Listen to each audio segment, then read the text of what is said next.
eh, seorang counselor and learning support yang sudah berpengalaman sejak 10 tahun lebih gitu ya, mulai dari tahun 2015 sampai saat ini.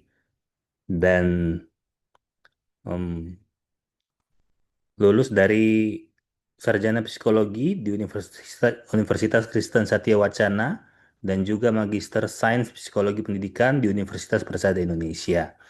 Dan hari ini beliau akan banyak membahas tentang bagaimana menggunakan IP, apa itu IP, dan yang lainnya. Tentunya kita udah nggak sabar lagi, langsung saja saya serahkan kepada Ibu Mei. Silakan, Bu Mei. Halo, selamat malam semuanya. Terima kasih Pak Sola sudah memperkenalkan saya tadi. Salam kenal untuk kita semua ya. Cuman kayaknya kok saya cuman open sendiri nih berdua sama Pak Sola. Jadi saya saya agak kurang lihat nih siapa ya pesertanya gitu.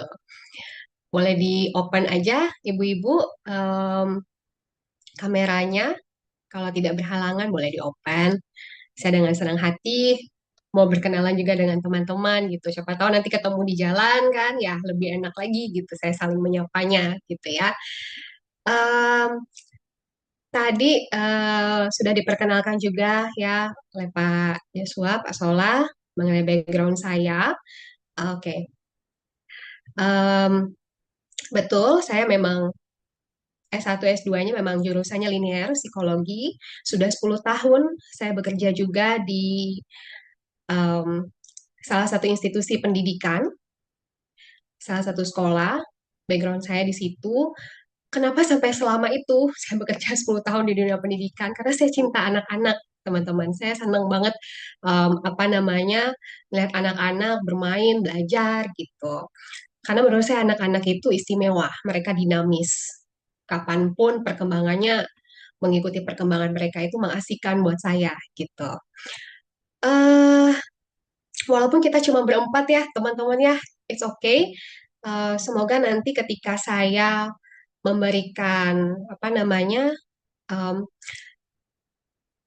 gambaran tentang IEP dan sebagainya, saya berharap nanti teman-teman juga bisa cepat memahami karena jujur IEP itu tidak mudah, teman-teman. IEP itu rumit, complicated, tapi itu sangat membantu kita yang menangani anak-anak dengan kebutuhan itu tadi.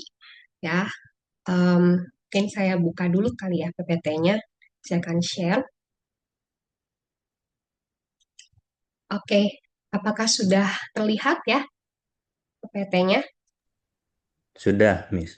Oke, oke, baik. Makasih Pak Sola. Nah, bentar, saya lagi slideshow nih. Sorry ya, agak agak lama nih progresnya kalau udah slideshow. Nah, em, hari ini kita akan membahas masalah IEP, Individual Support Plan, atau Individual Education Program, atau kalau bahasa Indonesianya mungkin di Indonesia lebih dikenal dengan PPI, Program Pembelajaran Individu, gitu ya. Jadi kita sudah menjelaskan background saya juga.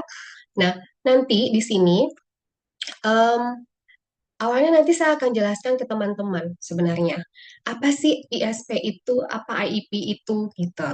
Atau apa sih program pembelajaran individual itu? Saya berharapnya nanti juga teman-teman setelah belajar ini dapat insight, oh ternyata IEP itu begini ya, gitu. Ternyata menganalisis hasil asesmen itu juga menganalisis hasil asesmen kebutuhan anak itu juga seperti ini ya. Saya juga berharap nanti teman-teman juga di akhirnya nanti akan bisa merumuskan tujuan belajar sesuai kebutuhan teman-teman, sesuai kebutuhan siswanya, kemudian langkah-langkahnya membuat rancangan IEP itu bagaimana gitu. Nah, kita langsung masuk ya teman-teman. Em, Materi hari ini tuh kenapa? Tujuannya buat apa? Yang pasti saya berharap teman-teman nanti setelah belajar dari tempat ini ya, setelah belajar ini teman-teman bisa yang namanya menganalisis hasil asesmen kebutuhan anak. Kenapa? Karena itu adalah dasarnya penyusunan individual super plan. atau dasar dari Individual Education Program. Kemudian teman-teman juga saya harap nanti bisa merumuskan tujuan belajar harian. Kenapa harian? Karena anak-anak itu dinamis. Hari ini bisa, besok belum tentu. Atau mungkin besok bisanya lebih banyak lagi gitu. Jadi perlu yang namanya tujuan belajar yang sangat spesifik, kemudian terukur juga, dan yang jelas sesuai dengan kemampuan dan tantangan si anak kita.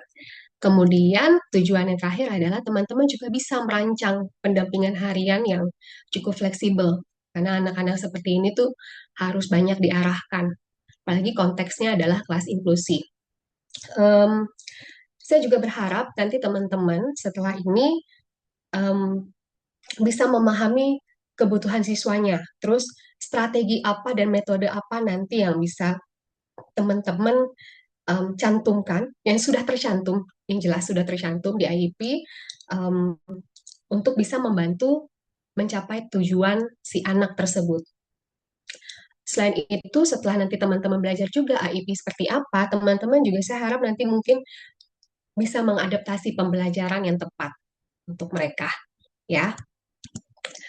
Oke, mungkin sebelumnya saya lebih concern ke latar belakang dulu ya, teman-teman ya. Kenapa awal mulanya begitu? Kalau dulu mungkin ya kita lebih lebih tahu tuh yang namanya SLB, ya kan? SDLB. Kemudian kita lebih tahu yang namanya sekolah terpadu. Tapi sekarang kok ada sekolah-sekolah reguler yang menerima anak berkebutuhan khusus. Kenapa? Kenapa bisa mulainya seperti itu? Sesuai dengan Permendiknas nomor 70 tahun 2009, pewujudan penyelenggaraan pendidikan yang menghargai keanekaragaman dan tidak diskriminatif bagi semua peserta didik. Kalau kita ingat ya zaman dulu ya, SLB, SDLB, sekolah terpadu itu kan lebih banyak lokasinya, sekolahnya itu adalah di kota atau di kabupaten. Benar nggak? Sedangkan um, kalau kita tarik benang merah, anak dengan kebutuhan khusus itu tersebar hampir di seluruh daerah. Nggak cuma di kota, nggak cuma di kabupaten, tapi di kecamatan juga ada, di desa juga ada, ya kan? Akibatnya banyak anak-anak ABK itu yang ujung-ujungnya tidak bisa bersekolah, apalagi dengan latar belakang ekonomi yang cukup rendah misalnya. Nah, itulah kenapa Permendiknas ini selanjutnya pemerintah daerah dipergunakan sebagai rujukan dalam penetapan kebijakan implementasi ini, implementasi pendidikan inklusif di wilayah kerja masing-masing, gitu. Nah, kemudian kenapa pendidikan inklusif? Kenapa ada di sekolah reguler? Tuh. Karena tidak semua anak yang memiliki kebutuhan khusus itu cocok belajar di sekolah khusus atau di sekolah SLB. Ada kalanya anak-anak dengan kebutuhan khusus yang memiliki special need tertentu, mereka juga perlu loh belajar di sekolah-sekolah reguler. Untuk apa? Supaya mereka juga bisa belajar mengeneralisasikan satu atau suatu kemampuan atau keahlian yang sudah dikuasai gitu. Kemudian kenapa pendidikan inklusif disebutnya? Karena um, sekolah khusus atau SLB itu kan cenderung terbatas. Jumlahnya juga relatif dibandingkan dengan sekolah reguler. Kalau kita lihat sekolah reguler kan banyak sekali ya di sini ya, gitu kan, entah di Jakarta, entah di kota, entah di kabupaten, entah di kecamatan, desa, itu kan banyak sekolah reguler, gitu. Terus sumber daya manusianya, kalau dihitung dari sumber daya manusianya, jumlah guru reguler itu lebih banyak dibandingkan guru SLB. Benar nggak? Kalau saya nggak salah ya, gitu.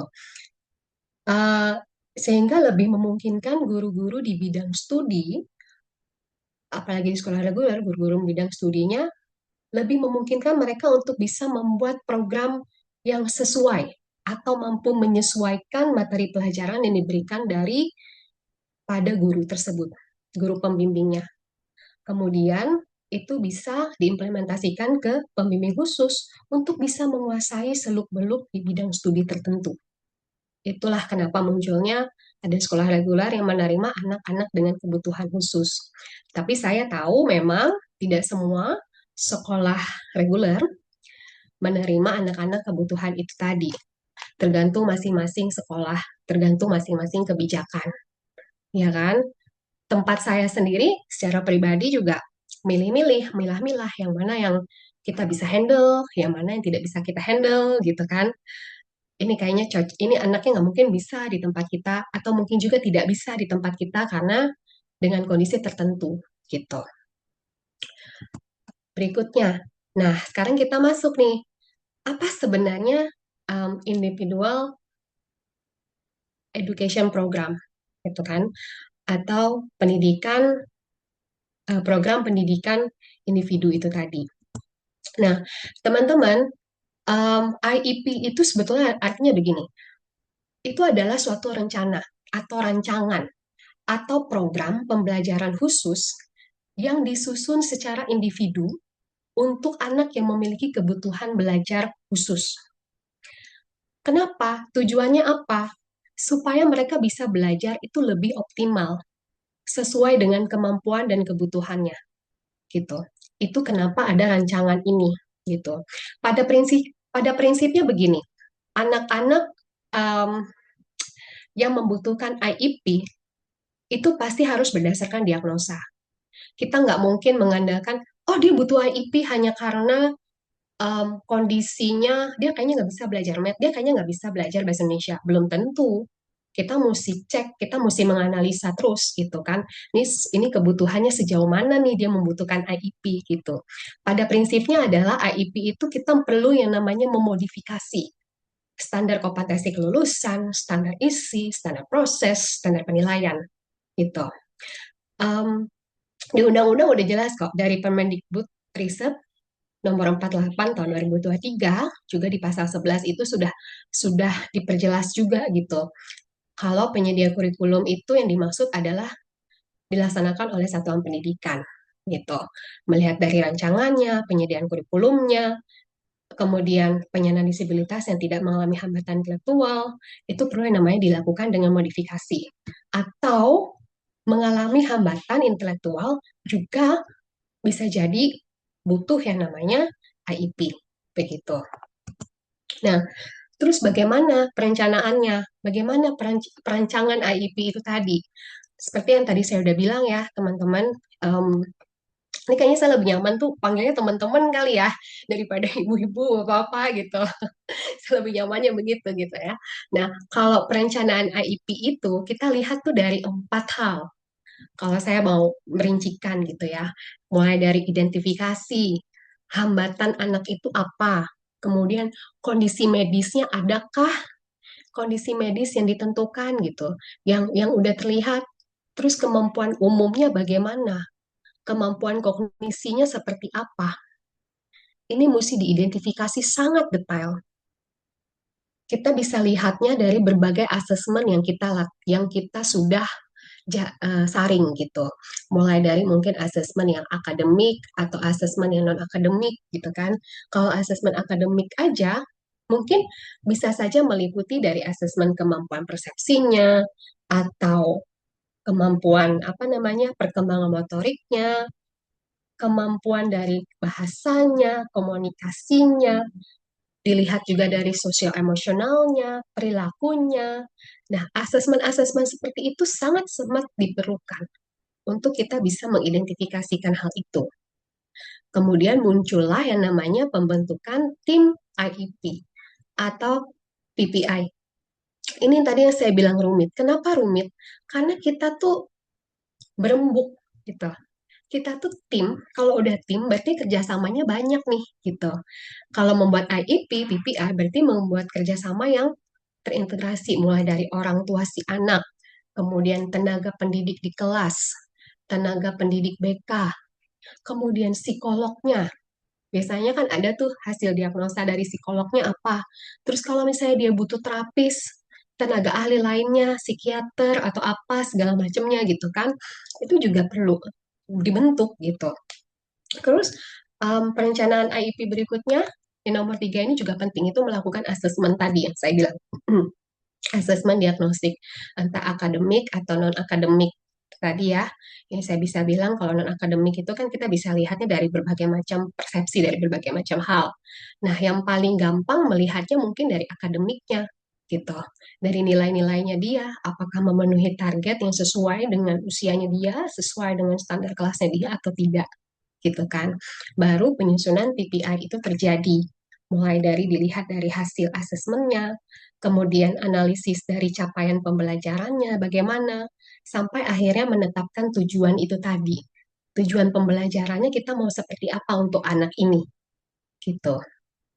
Oke, mungkin sampai di sini lebih jelas lagi ya. Misalnya gini, oh mungkin lebih gampangnya begini teman-teman. Saya kasih contoh. Mungkin misalnya anak nih masih kelas 1 SD atau kelas 2 lah, anggaplah kelas 2 SD semester 1 atau semester 2 gitu ya. Dia susah banget yang namanya membaca. Nah, kita mesti cari tahu dulu dong, kenapa dia susah baca?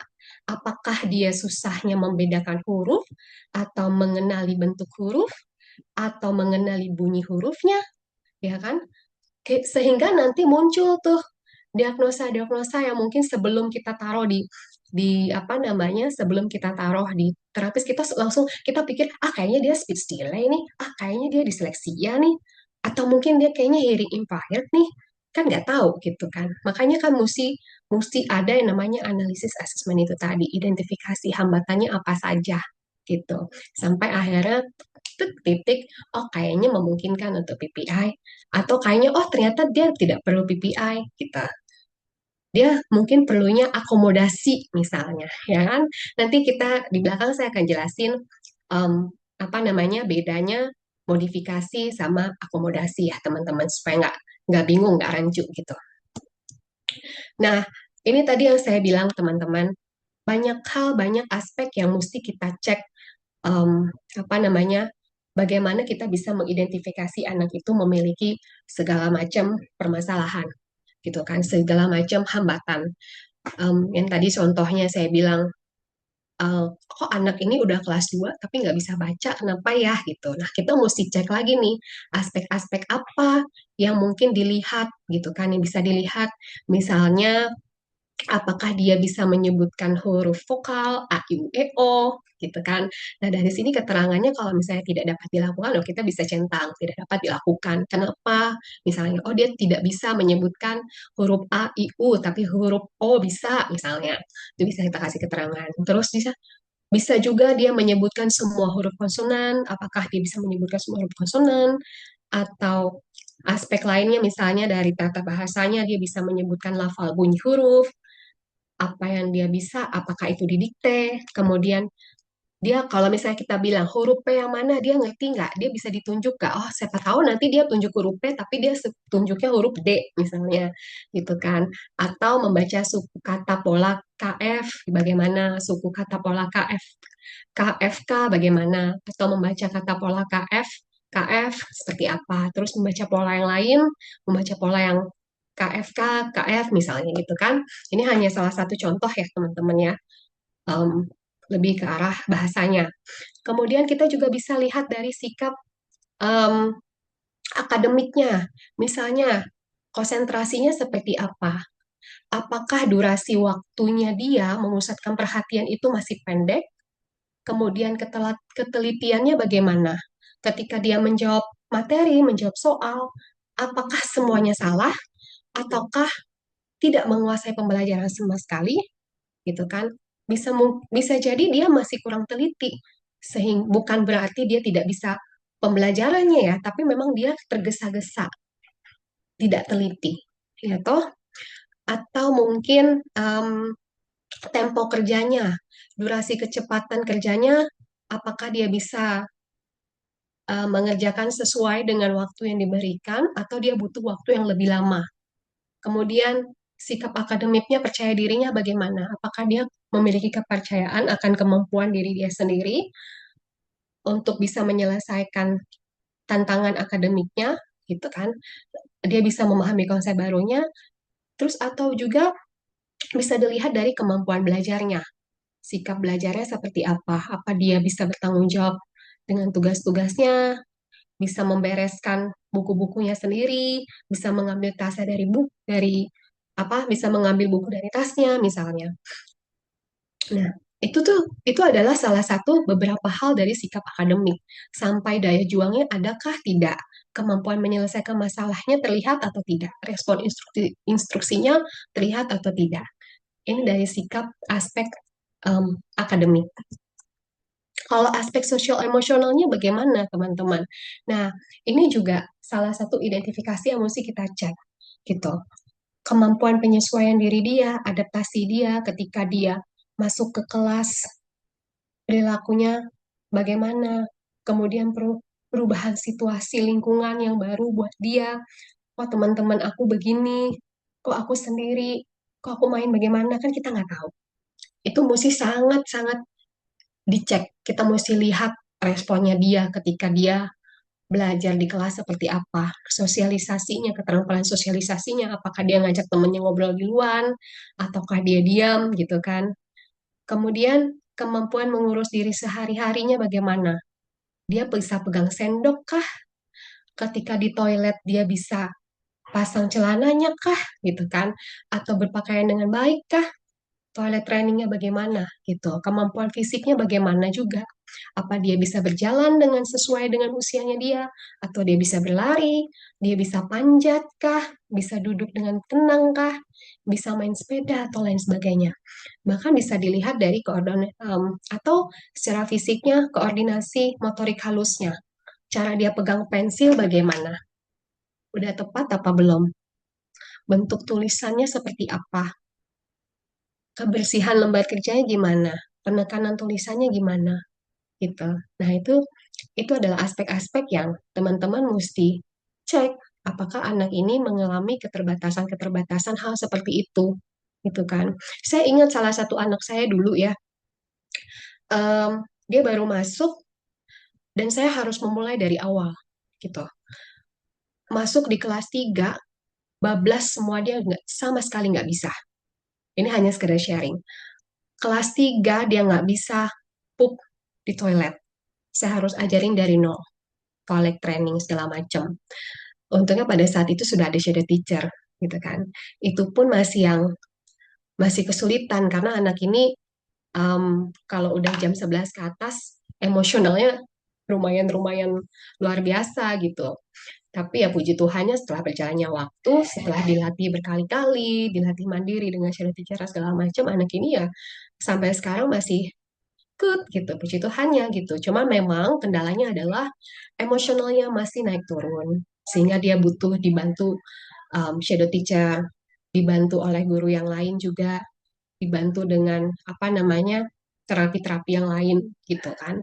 Meskipun secara mental, usia mentalnya saya lihat juga masih di bawah dengan usia yang sekarang gitu. Kemudian kemampuan akademiknya juga anak yang saya sebutkan tadi sangat-sangat minim sekali kemampuannya, kemajuannya masih sangat terbatas gitu kan. Oh, nah dari situ muncullah diagnosa dari psikolog yang menyatakan dia A, B, C, D misalnya, Asperger, kemudian ada comorbid ini, ada comorbid ini lagi, ada comorbid intellectual disability, ada comorbid sensory disorder. Ya memang semua jadi satu ada di dia. Nah, kalau udah seperti itu, apa yang kita lakukan? Yaitu tadi, IEP akhirnya kita buat program IEP yang sesuai dengan dia. Meskipun usianya udah 12 tahun, tapi kemampuan secara akademik dia masih setara anak kelas 2, masih setara anak kelas 3. Ada beberapa pelajaran setara dengan kelas 3. Nah, itu gunanya IEP, teman-teman. Membantu anak ini mengikuti pembelajaran yang sesuai dengan kemampuannya dia. Dengan tadi aspek-aspek yang sudah kita cek, dia masalahnya apa aja dari segi fisik, sosial emosional, kemudian bahasanya, gitu kan, kemudian aspek-aspek yang lain lagi, ya. Dan itu tadi saya bilang, kalau udah seperti ini, yang mendiagnosa segala macamnya, kemudian guru-gurunya juga menilainya pasti lebih gampang untuk menilai karena sudah ada IEP itu tadi. Tujuan pembelajarannya jauh lebih jelas. Dan anaknya juga gampang mengikuti belajar ketika di sekolah gitu. Nah, mungkin saya bisa bedain dari modifikasi dulu kali ya. Kalau modifikasi itu kan definisinya ini yang lebih lebih cenderung ke IEP itu adalah modifikasi, teman-teman. Kalau definisinya itu adalah perubahan pada materi pembelajaran itu sendiri. Apa yang diajarkan atau apa yang diharapkan siswa pelajari dapat dicapai. Tujuannya buat apa? Untuk menyesuaikan ekspektasi akademiknya yang sesuai dengan tingkat kemampuannya tadi, yang sangat berbeda dari teman-temannya.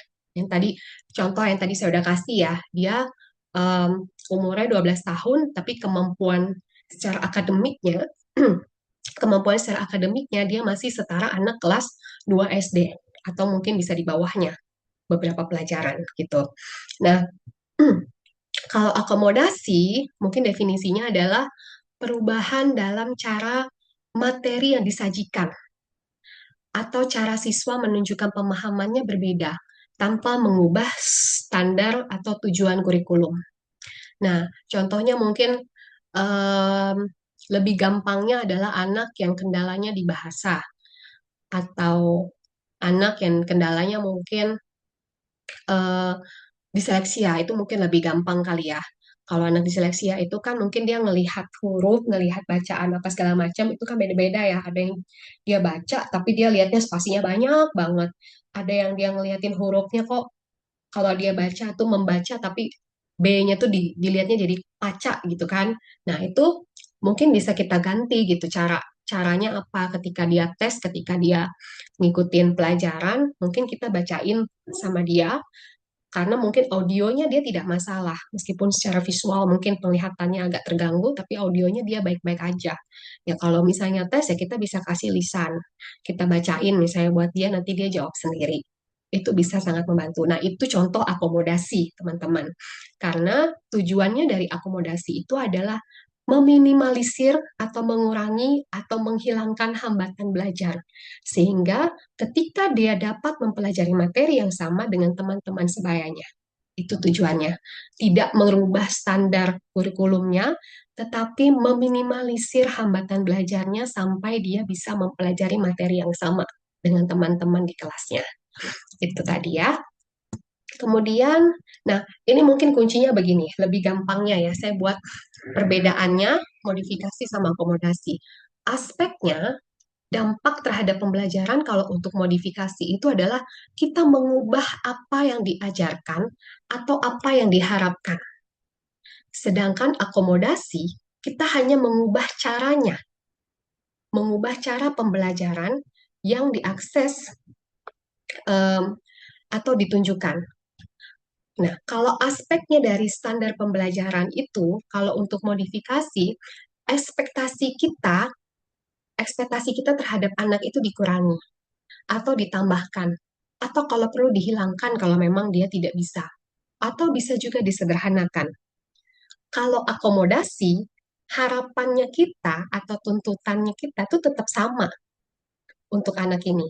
Tidak merubah, tidak ada perubahan atau tuntutan apapun, hanya merubah cara belajarnya saja, merubah cara apa namanya pembelajaran supaya dia bisa tetap mengikuti pembelajaran yang sama dengan teman-teman. Nah, asesmennya bagaimana? Apa yang membedakan modifikasi sama akomodasi itu tadi? Kalau di modifikasi, asesmennya itu perlu disesuaikan. Untuk apa? Untuk mencerminkan standar yang sudah dimodifikasi atau diubah itu tadi. Kalau akomodasi, standarnya bagaimana? Standarnya tetap sama dengan teman-teman sebayanya, tetapi ada dukungan-dukungan tertentu. Kayak tadi yang contoh saya kasih ya tadi ya, anak disleksia. Dia mengerjakan soal yang sama, cuman cara menjawabnya yang berbeda. Nah, itu akomodasi. Tapi kalau yang sebelumnya, modifikasi, anak ini udah kelas 6, tapi materi pembelajaran yang dia terima sampai saat ini masih standar anak kelas 2 gitu. Makanya kalau udah masuk AIP, itu semua orang akan berjibaku kerjasama. Bahkan kalau di sekolah-sekolah yang mungkin udah terbiasa IP, dia akan kerjasama antar grade untuk bisa membantu anak ini mencapai tujuan pembelajaran yang dia mau gitu. Nah, mungkin saya kasih contoh deh ya, contoh contoh modifikasi pembelajaran kayaknya lebih lebih gampang kalau kita udah langsung masuk ke tujuan pembelajarannya contohnya seperti apa gitu ya. Mungkin misalnya dari Miss, sorry. yes, Bu Dewi ada raise hand. Apakah Bu Dewi mau bertanya? Oh, boleh, boleh. Sorry ya kalau misalnya saya agak terlalu cepat. Mungkin kalau ada teman-teman yang mau nanya, boleh silakan. Bu Dewi, apakah mau bertanya, Bu? Ya, tadi mau nanya soal apa ada tim IIP gitu ya. Itu di situ saya baru tahu bahwa ternyata orang tua itu harus dilibatkan ya ketika bikin IIP ya. Yes, betul, Bu. Kenapa orang tua itu dilibatkan? Karena ini kan Yes. IEP itu tujuannya untuk si anak ini, gitu. Dia perlu tahu anak itu nanti di sekolah dapat materi seperti apa. Itu kerjasamanya. Kemudian dia juga perlu tahu ketika di rumah nanti dia bisa bantu apa untuk anak ini, gitu. Itu kenapa orang tua dilibatkan. Em, saya kasih contoh waktu itu ya. Ketika kami ketok palu untuk anak yang special need ini dia mendapatkan IEP, itu kami meetingnya satu grade level dengan orang tua, dengan guru-guru spesialis, dengan konselornya saya, kemudian ada tim kurikulum juga. Itu kami meeting besar, benar-benar meeting besar. Karena kenapa? Karena anak ini diagnosanya banyak. Itu satu. Kami bilang diagnosanya banyak karena ada hasilnya dari psikolog itu tadi. Kemudian ada hasil juga dari psikiater. Kalau anak ini juga butuh obat dan segala macamnya. Kenapa orang tua itu dilibatkan supaya dia tahu nih standar kompetensi anaknya nanti kalau dia sudah menerima IEP itu pasti turun drastis gitu. Terus apa gunanya untuk orang tua?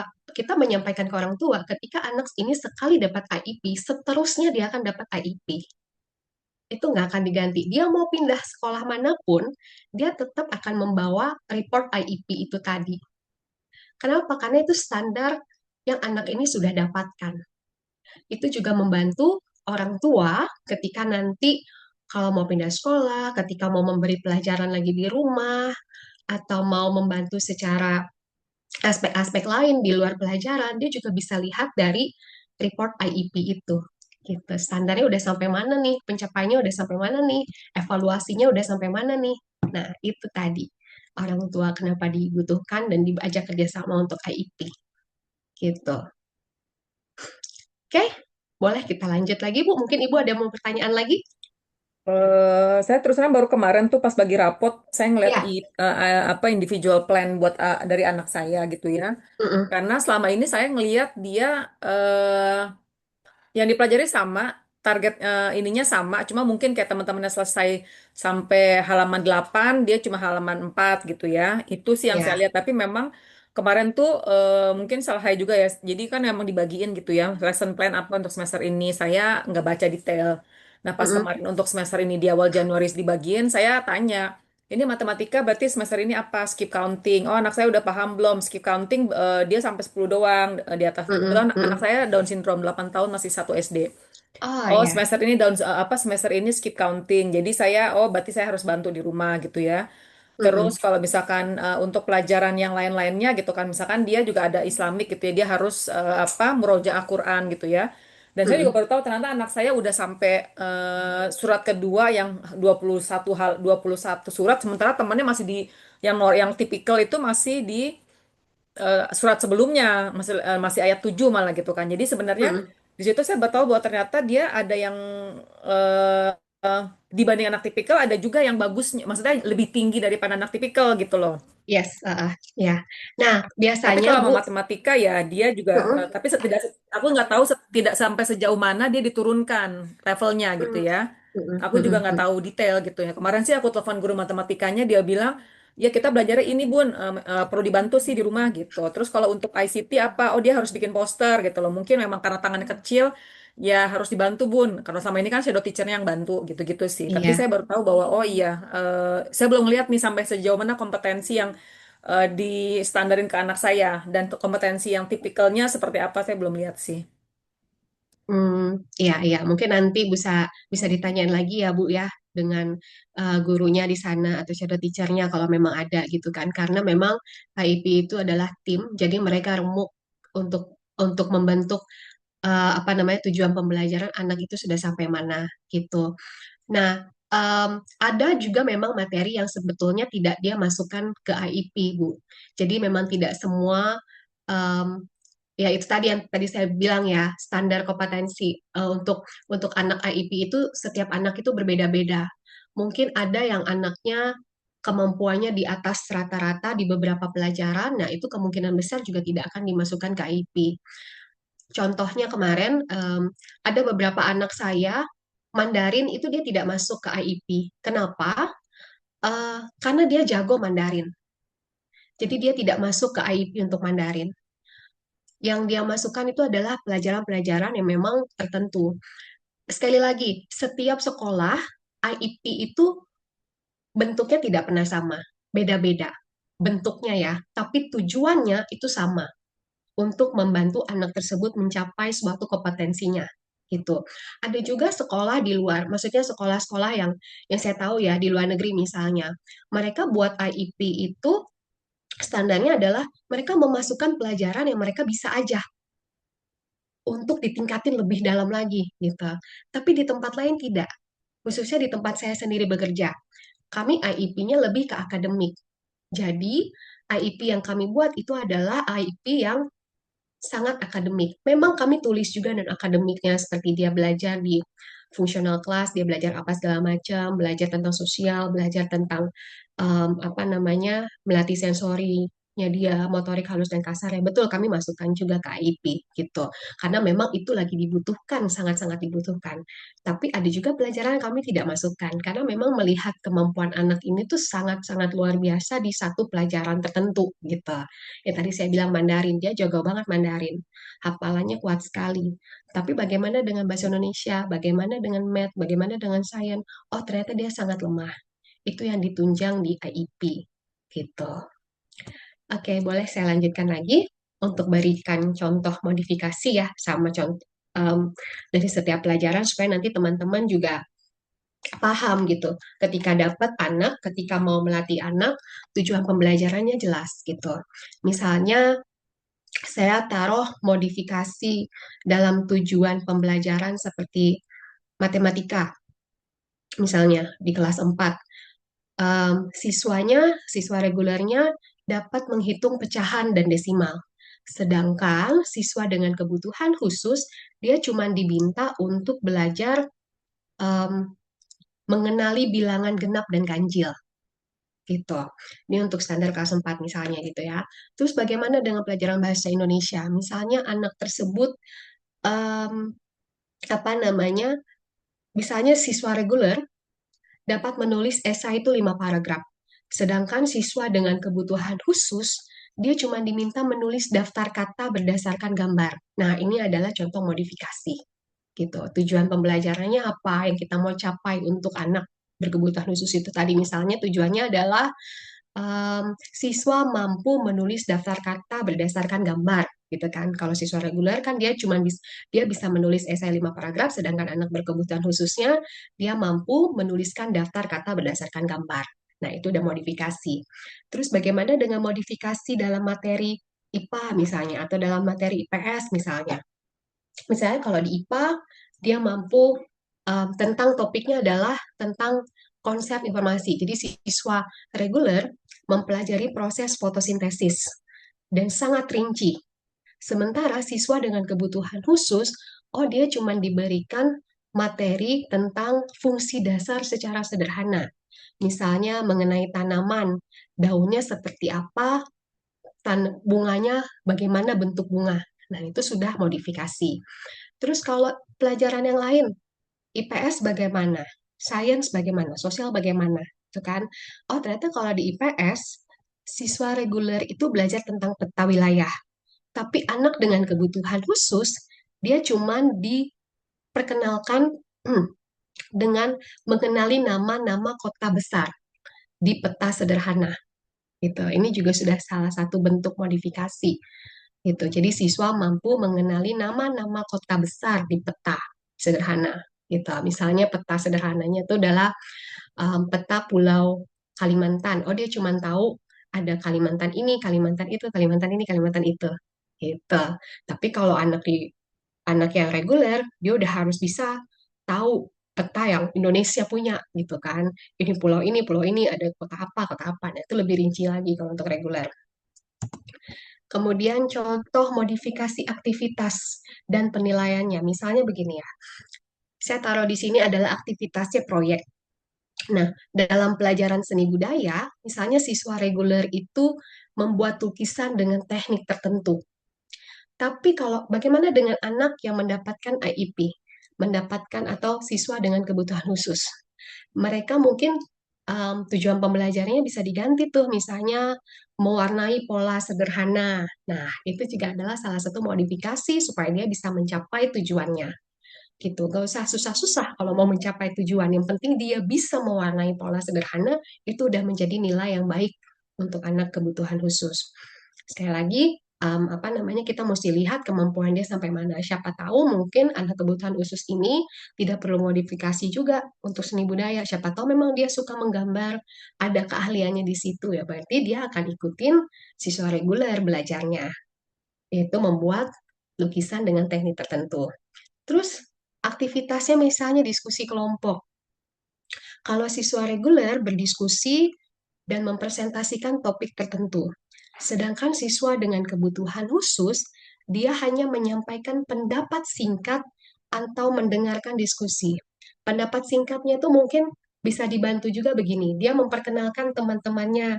Hai, kami dari kelompok ini teman-teman saya. Nah, itu sudah jadi nilai kelompok. Oh, ternyata dia bisa dilatih untuk memperkenalkan hal itu. Itu diskusi kelompoknya. Kemudian bagaimana kalau modifikasi dalam penilaian yang lain? Misalnya eh, tes tertulisnya gitu kan.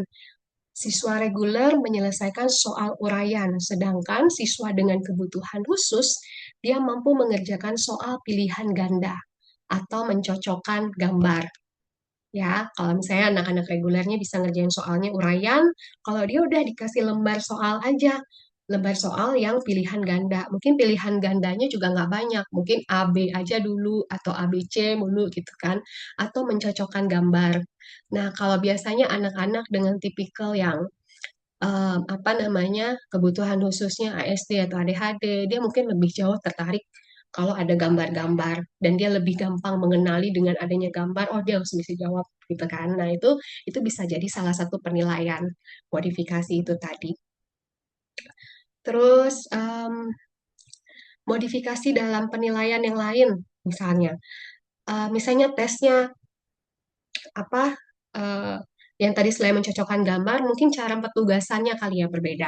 Siswa reguler membuat laporan penelitian, sementara siswa dengan kebutuhan khusus mungkin dia hanya disuruh isi lembar kerja sederhana aja terkait temanya apa. Misalnya temanya tentang tema pembelajarannya mungkin tentang fotosintesis. Nah, dia cuma isi lembar kerjanya aja. Apa yang kamu lihat, misalnya daun atau bunga atau bagaimana gitu. Itu bisa jadi penilaian gitu ya. Nggak perlu membuat laporan yang sedetail apapun, tapi dengan cara dia mengisi lembar kerjanya yang mungkin dia cuma bisa copy paste, dia menulis sesuai dengan apa yang dituliskan oleh guru, itu bisa jadi penilaian gitu.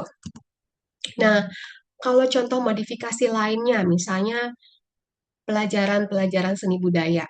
Ini saya akan kasih banyak contoh modifikasi dari semua pelajaran mungkin ya teman-teman, supaya lebih gampang teman-teman nanti ketika membuat IEP, pengetahuannya tentang tujuan pembelajarannya lebih gampang gitu.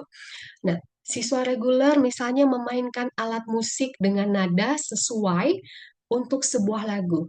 Terus bagaimana dengan anak IEP yang memiliki kebutuhan khusus? Ternyata dibuatlah TP tujuan pembelajarannya bahwa siswa mampu mengenali suara alat musik tertentu atau memainkan ritme sederhana. Bisa juga dia diajarkan gini, siswa mampu mengenai tiga suara alat musik, misalnya alat musik piano, alat musik gitar, alat musik drum. Terus cara memainkannya bagaimana kita. Itu bisa jadi tujuan pembelajaran yang nanti diberikan. Terus materi dan aktivitasnya apalagi nih? Misalnya bernyanyi. Siswa reguler menyanyikan sebuah lagu dengan nada dan tempo yang benar. Tapi kalau anak dengan tipikal, dengan tipe yang dengan kebutuhan khusus, oh dia bisa menyanyikan potongan lirik sederhana atau mengikuti melodi tanpa fokus pada nada. Jadi dia ingat nih liriknya apa dari lagu. Dia ngomong, dia ucapkan tanpa kita harus fokus sama nada. Setidaknya dia tahu, oh lagu ini tuh sama dengan yang lagu teman-temannya nyanyikan tadi. Dia ingat liriknya gitu. Itu juga salah satu modifikasi. Terus bagaimana dengan cara memainkan alat musik misalnya? Kalau siswa reguler mungkin bisa menyanyikan melodi lagu pada pianika atau gitar.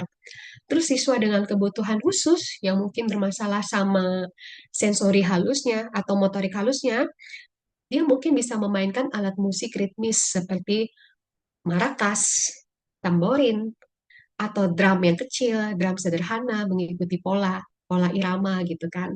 Nah, itu menjadi apa namanya salah satu modifikasi tadinya. Terus apresiasi musik bagaimana? Kalau misalnya siswa reguler mungkin mampu menganalisa atau menganalisis makna lagu tertentu, siswa dengan kebutuhan khusus pada akhirnya dia bisa mengenali perbedaan suara keras, suara yang lembut, atau tempo cepat, atau tempo yang lambat. Gitu. Itu adalah modifikasi dari bagian apresiasi musik. Ya. Oke, nah kita masuk ke akomodasi. Kalau tadi saya sudah banyak bahas tentang modifikasi gitu kan, lebih ke arah ke IEP-nya, bagaimana dengan akomodasi? Nah, kalau akomodasi ini lebih tepatnya dia tidak seperti dia tidak akan masuk ke IEP, tapi setidaknya merubah sesuatu yang tujuannya pembelajaran tetap sama dengan teman-temannya. Mungkin contoh akomodasi adalah begini. Siswa yang perlu akomodasi itu adalah misalnya menggunakan gambar, diagram, atau video untuk mendukung pemahaman dia dalam memahami suatu pelajaran, gitu kan? Atau um, bahan bacaannya disesuaikan, misalnya memberikan teks dengan font yang lebih besar, jarak antara barisnya lebih gede, lebih lebar, atau dalam format audio bagi siswa dengan gangguan penglihatan atau kesulitan membaca. Nah, ini lebih banyak kepada anak-anak disleksia, teman-teman. Gitu. Saya di sekolah saya juga ada beberapa anak disleksia dan kami guru-guru, biasanya guru-guru yang mengajar ya. Kalau saya tidak mengajar, saya lebih di konselor sama learning support. Nah, kalau di tempat saya, guru-gurunya itu akan memberikan materi pembelajarannya fontnya lebih dibesarkan khusus untuk anak ini. Terus jaraknya juga lebih lebih beda-beda jaraknya antara baris lebih lebar sehingga dia membacanya juga lebih gampang gitu kan. Biasanya ukuran fontnya kalau untuk anak dysleksia tuh kalau nggak 14 16. Paling amannya tuh 16. Nah, kadang anak dysleksia itu juga kalau udah di dalam kelas suka keganggu gitu. Jadi kadang-kadang dia diberikan ruang tersendiri untuk dia bisa konsentrasi, tapi dia mengerjakan sendiri gitu. Dan itu akan mendapatkan hasilnya jauh lebih maksimal. Biasanya begitu. Nah, terus bagaimana dengan instruksi yang disederhanakan? Misalnya ketika menyampaikan instruksi secara bertahap. Nah, ini anak-anak yang butuh akomodasi itu begitu. Dia kayaknya sukar banget kalau instruksinya tuh banyak.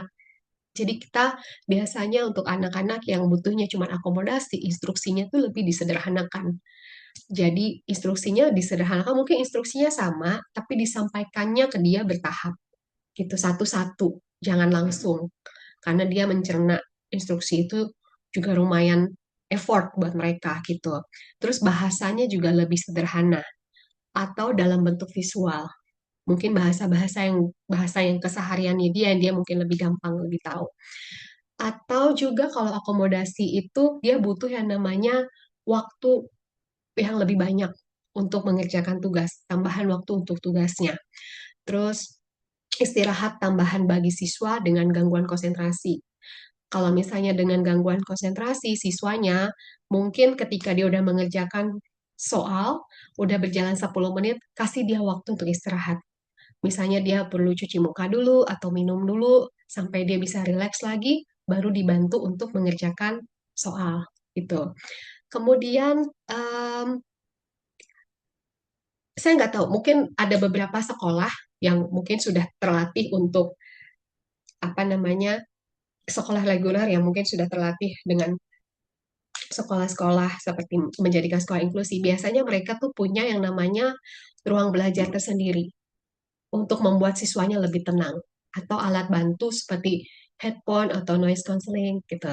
Ah, Noise cancelling gitu.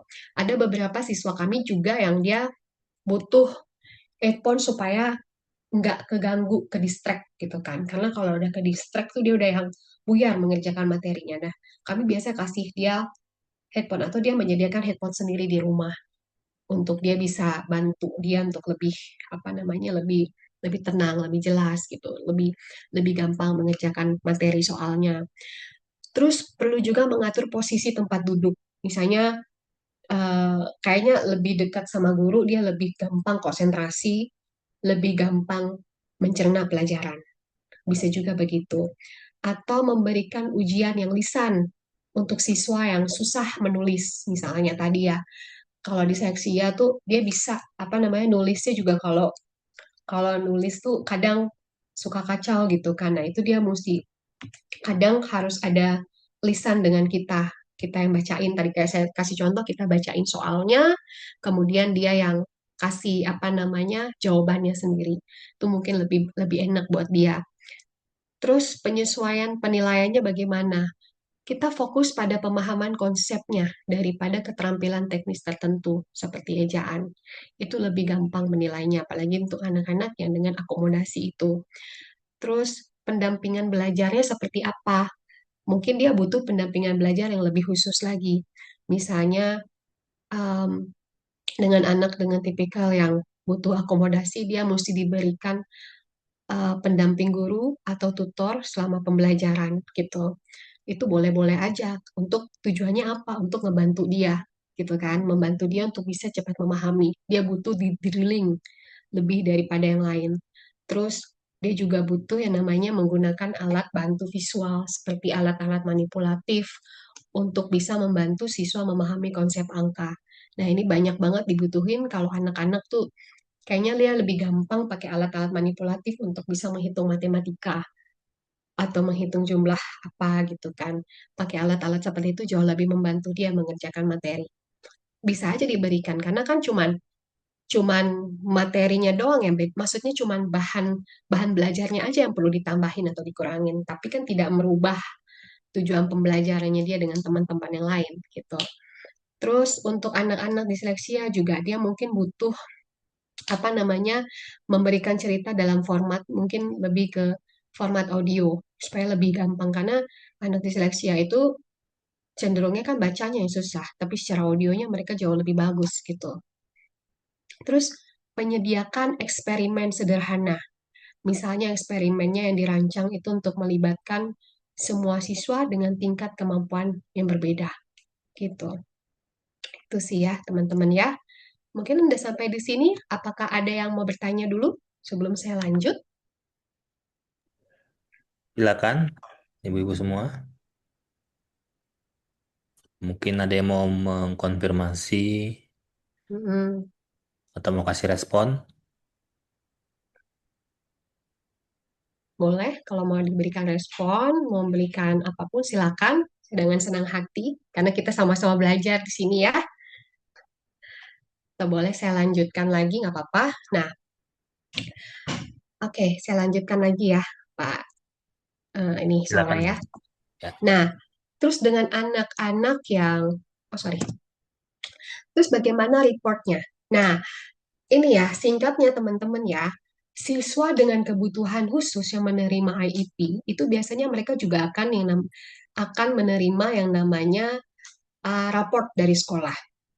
Kalau di tempat saya itu ada dua raport misalnya, ada raport IEP yang comprehensive document, ada juga raport card yang biasanya isinya itu deskripsi gitu kan. Itu sama dengan teman-teman kelas reguler pada umumnya. Tapi sekali lagi setiap apa namanya setiap sekolah itu punya standar atau kebijakan yang beda-beda, nggak bisa sama. Ada yang report card-nya itu yang laporan IEP-nya sendiri itu sudah jadikan report, ada juga yang dipisah gitu kan. Karena di IEP itu nanti ketika sudah tulis tujuan pembelajaran, di samping-sampingnya itu ada evaluasinya dan itu yang biasanya dipakai sekolah-sekolah untuk menjadikan ini acuan evaluasinya udah sampai sini loh gitu. Itu yang menjadi raportnya mereka. Itu tergantung masing-masing sekolah. Tapi em, gini, bentuk setiap IEP mungkin tidak akan pernah sama dari setiap sekolah. Isinya bisa berbeda dibandingkan siswa kelas reguler yang tanpa IEP. Tapi penjelasan sedikit ya, setiap di sekolah inklusif atau reguler yang menerima siswa kebutuhan khusus itu raportnya mungkin tetap akan dikeluarkan, tetapi itu mengacu pada penilaian IEP-nya tadi, gitu. Seperti yang tadi saya bilang ya, kalau di tempat saya ada raport komprehensif dokumen IEP, ada juga raport card sendiri, gitu. Tapi raport card-nya ini juga bagian dari hasil yang sudah diisi oleh IEP, gitu. Tinggal dipindahkan aja dan isinya lebih deskriptif sehingga dia juga dapat raport yang sama dengan kelas regulernya gitu. Nah, mungkin saya akan kasih contoh em, lebih gampangnya begini kali ya Bapak Ibu ya. Kalau program pembelajaran individu, nah ini adalah salah satu contoh bentuk IEP di tempat saya bekerja. Misalnya tujuan pembelajaran ini saya potong setengah sebenarnya. Sebenarnya di atasnya tuh ada lagi tuh namanya, tanggal PPI-nya, rapat IEP-nya kapan, kemudian ada diagnosanya apa segala macam tuh udah ada sebetulnya lengkap. Ini saya kasih aja karena kita kan mau belajar tentang tujuan pembelajarannya ya di IEP gitu kan. Jadi saya kasih mungkin seperti ini gitu kan. Misalnya di kuartal 2, kalau di tempat kami itu IEP itu dipisah-pisah. Ada kuartal 1, kuartal 2, kuartal 3, kuartal 4. Kuartal 1 itu mungkin ya pokoknya per 3 bulan penilaiannya supaya lebih gampang. Misalnya yang pertama tujuan pembelajarannya dari bahasa Indonesia dulu. Oh, bahasa Indonesianya mengenal huruf misalnya. Perkenalkan bunyi huruf-huruf alfabet, terutama huruf vokal, dan huruf kecil serta kapital. Oh, ternyata topiknya si anak ini udah belajar mengenal huruf. Ini nggak ada tesnya. Non-tes pengamatan cuma checklist anekdot aja gitu. Kemudian mengenal tanda baca. Ada tanda titik, koma, tanda tanya, dengan contoh yang mudah dimengerti. Jadi topiknya dia belajar tentang mengenal tanda baca. Kemudian memahami dan menjawab pertanyaan dari cerita. Mampu menyebutkan judul ceritanya, namun tokoh dan pesan yang dapat didapatkan apa. Gitu. Nah, terus instrumen evaluasinya ini apa? Ketika dia sudah dapat tujuan pembelajaran ini. Gitu. Oh, ternyata instrumen evaluasinya adalah ini namanya Mark. Nama siswa saya itu Mark. Dia ASD level level sedang, level ringan lah sebenarnya. Bukan sedang tapi udah ringan sekali gitu. Karena dia cukup banyak terapinya juga yang dia ikutin. Misalnya instrumen evaluasinya Mark sudah mampu mengucapkan semua bunyi huruf alfabet dengan baik. Nah, ini adalah salah satu pencapaiannya dia gitu.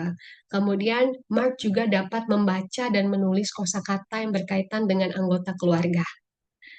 Kemudian Mark juga mampu mengenal menggunakan tanda baca titik meskipun masih memerlukan bantuan. Oh, ternyata ketika dia belajar tentang tanda baca, dia masih perlu dibantu nih. Nah, ini juga bagian dari evaluasinya. Terus Mark mampu menyalin kalimat dengan huruf kapital dan huruf kecil secara konsisten. Kemudian yang terakhir, Mark masih mengalami kesulitan dalam memahami judul, memahami nama tokoh, dan isi cerita sederhana. Sehingga masih butuh bantuan sebetulnya. Karena ini adalah cerita, menjawab pertanyaan dari cerita. Gitu. Oh, ternyata dia kalau tentang cerita ini masih kesusahan banget nih gitu. Masih perlu dibantu lagi nih. Nanti kita cari nih kira-kira metode apa yang membuat dia supaya lebih gampang untuk memahami cerita-cerita yang sederhana gitu. Atau apakah dia mesti dikurangin lagi apa paragrafnya atau ceritanya lebih pendek lagi gitu. Itu bisa kita lakukan nanti di next evaluasinya. Karena ini kan kuartal 2, berarti di kuartal 3-nya mungkin kita akan ada perubahan gitu. Nah, terus bagaimana dengan matematikanya? Misalnya belajarnya tentang numbers to 20 misalnya. Oh, ternyata dia udah memahami mungkin topiknya begini. He is able to understand and numbers from 0 to 20 numerals. Jadi dia bisa mengenal, memahami dan mengerti nama-nama angka dari angka 0 sampai angka 20 gitu. Terus counting kalau menghitung dari 1 sampai 20. Counting menyebutkan misalnya he is able to understand how to counting from 1 to 20 misalnya. Terus tesnya apa? Asesmennya, akomodasinya, jenis asesmennya yang diberikan apa gitu. Misalnya tes simpelnya, worksheet-nya dalam bentuk worksheet, dalam bentuk lembaran kertas gitu kan. Ternyata dia masih butuh bantuan misalnya. Atau dia paham tentang simbol tapi masih still in progress, masih membutuhkan progres yang lebih banyak lagi atau lebih butuh bantuan gitu. Ini menjadikan evaluasi instrumen. Kenapa di sini saya tulisnya akomodasi? Meskipun dia dapat IEP, kami tetap menulisnya akomodasi karena ini adalah bagian dari asesmen itu tadi. Kira-kira apa yang diberikan akomodasi, apa yang dibutuhkan untuk anak ini gitu. Apakah ketika dia belajar math ini dia butuh bahan manipulatif atau dia butuh paper test yang lebih singkat. Nah, itu adalah bagian akomodasi yang diberikan kepada anak itu. Meskipun bentuknya modifikasi, tetap ada akomodasi yang dia kasih gitu. Nah, report card-nya yang tadi saya bilang teman-teman, IEP report card. IEP itu juga bisa jadi report, tapi mungkin ada report card tersendiri yang disediakan setiap institusi. Masing-masing berbeda, tergantung tempatnya di mana. Tapi tujuannya tetap sama. Misalnya dari Bahasa Indonesia, mungkin penilaiannya adalah standarnya misalnya lebih tinggi daripada ini. Ini adalah standar IEP-nya. Mungkin kita kalau nulisnya adalah secara menyeluruh, Mark menunjukkan kemampuan kognitif dengan keterampilan yang sesuai dengan ekspektasi program pembelajaran individu. Jadi secara khusus misalnya Mark mampu mengucapkan bunyi, huruf dengan baik, dan seluruhnya dapat membaca serta menulis kosakata. Nah, ini tadi hasilnya, ini adalah hasil dari evaluasi yang sebelumnya gitu. Instrumen evaluasi yang udah ada di AIP kemudian dituliskan lagi dalam bentuk report card yang bentuknya deskriptif gitu. Jadi kurang lebih sebenarnya sama aja report AIP dengan report card itu. Cuman ya report card ini lebih lebih seperti kelas sekolah reguler, memang pada umumnya di reguler mereka dapatnya report begini. Karena anak-anak yang non tipikal, anak-anak yang bukan tipikal seperti berkebutuhan khusus, mereka kan cuma dapat ini, tidak dapat IEP-nya. Tapi anak-anak IEP mereka mungkin memungkinkan mereka untuk dapat ini, cuma diperjelas ekspektasinya pada program pembelajaran individu. Begitu teman-teman ya. Nah, Q&A sekarang udah dalam tahapnya Q&A. Mungkin dari teman-teman ada yang mau bertanya lagi kah? Silakan, ibu-ibu semua. Sepertinya lagi memahami, mencoba mencerna dulu nih, Miss. Iya, Soalnya, boleh, boleh, boleh. Misalnya ada yang susah, kok susah banget ya tunjuan pembelajarannya untuk anak KIP, gak apa-apa. Saya akan bantu jelaskan lagi. Karena tadi kan saya udah bilang di awal, IEP itu cukup complicated, teman-teman. Kalau dikerjakan sendiri, saya juga rasa saya kerepotan. Makanya kami punya tim di sekolah itu tadi. Saya yang membuat IEP, tetapi saya juga butuh tim yang lain. Karena kan saya tidak mengajar di kelas. Yang mengajar itu guru-guru di dalam kelas, sehingga penilaiannya adalah penilaian dari guru-guru itu yang menilai. Gitu. Saya hanya membuatkan IEP-nya aja, tujuan pembelajaran apa yang ingin dicapai, itu rembukan semua semua dari tim gitu.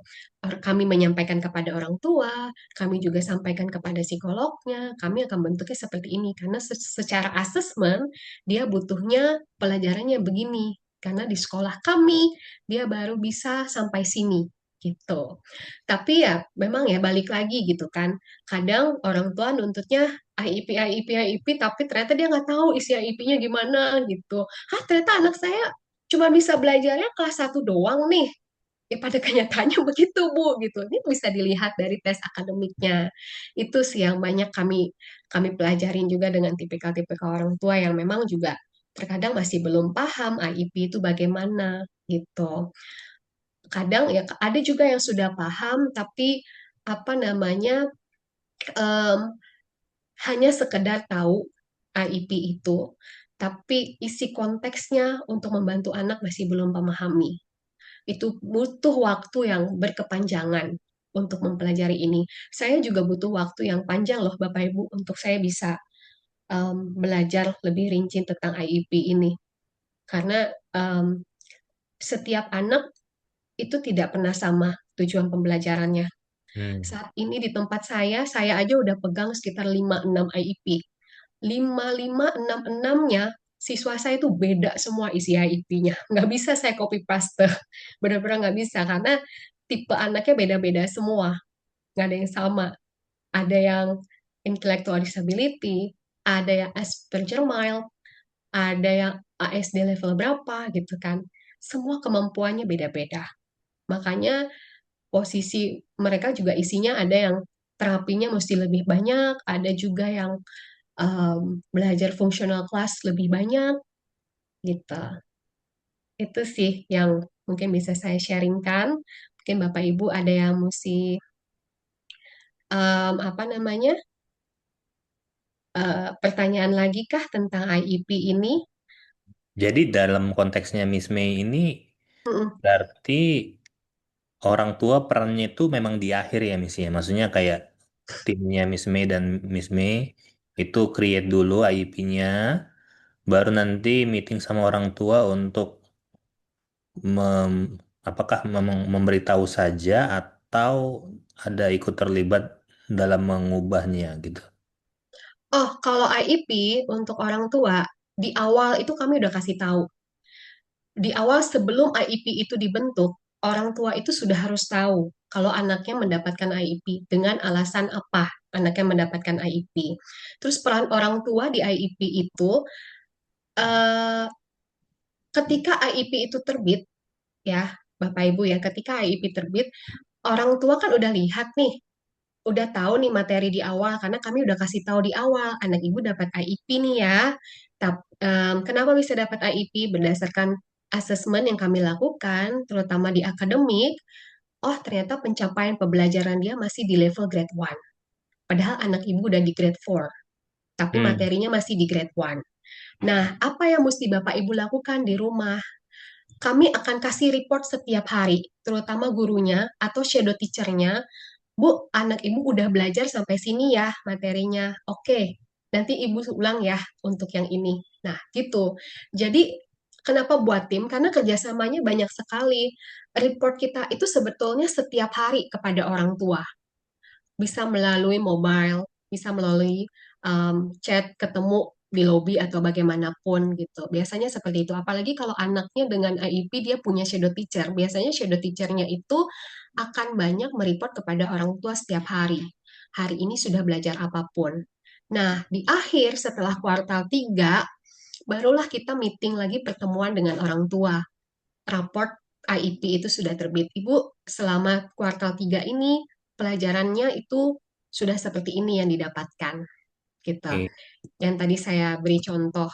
Berarti di awal diberitahu sama orang tua ya bahwa akan ada IEP Iya, untuk anak, tapi dalam betul. proses pembuatan IEP-nya itu eh, Itu hanya tetap dari pihak sekolah. di sekolah Pihak proses sekolah, pembuatannya. ya di dalamnya pihak sekolah itu, yang tadi sebelumnya saya sudah bilang, orang tua diberitahukan, kemudian pihak sekolah yang menerbitkannya.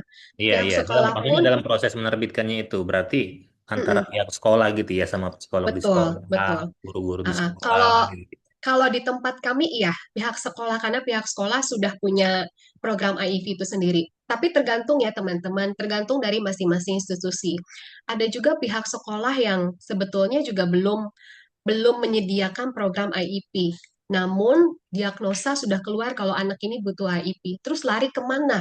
Orang tua kalau bisa membuatkan IEP. Pada akhirnya sekolah kerjasama dengan biro-biro yang memiliki IEP. Jadi biro itulah yang akan membuatkan program-program tapi berdasarkan hasil asesmen yang ada di sekolah. Biasanya seperti itu, gitu. Ada memang beberapa juga murid kami yang dia pindahan. Dia pindahan dari sekolah yang lama, ya sekolah lamanya dia nggak punya IEP, tapi dia dibuatkan IEP oleh biro yang menerbitkan hasil diagnosa itu, di mana biro itu sebenarnya udah ada psikolognya, udah ada psikiaternya, jadi mereka juga punya tim IEP-nya. Jadi sekolah kami ketika kami dapat raport AIP-nya yang berbeda dengan kami sebelumnya, oh kita mau pakai yang mana ya gitu. Oh, ternyata waktu AIP sebelumnya itu datanya udah begini gitu. Oke, ketika dia pindah ke tempat kami tinggal melanjutkan apa yang sudah dibuat oleh biro itu tadi. Jadi kami kerjasama lagi nih, kami godok lagi nih di sekolah kami bagaimana. Itu kerjasamanya antara biro atau sekolah. Yang tadi saya bilang kan timnya banyak sekali gitu. Jadi disitulah kami remuk untuk bisa membantu anak ini bisa mencapai tujuan pembelajaran itu. Karena sekali lagi ya, kenapa ada IP untuk membantu anak itu bisa mencapai tujuan pembelajarannya dia Hmm. yang selevel dan semampunya dia. Gitu. Itu Pak Solah mungkin dari saya. Jadi memang ini ya Miss ya, ada dia nggak satu custom doang ya, ada yang macam-macam ya.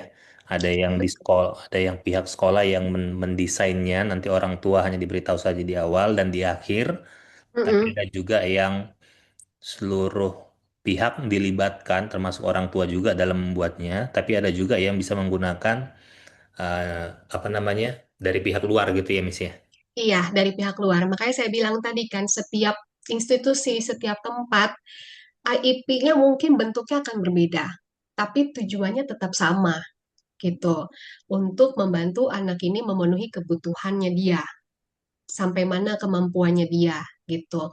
Nggak akan bisa sama juga gitu. Itu sekali lagi masing-masing tempat itu pasti beda-beda gitu. Tapi memang tujuannya ya tadi itu saya bilang sama untuk membantu anak itu untuk mencapai tujuan yang dia bisa gitu.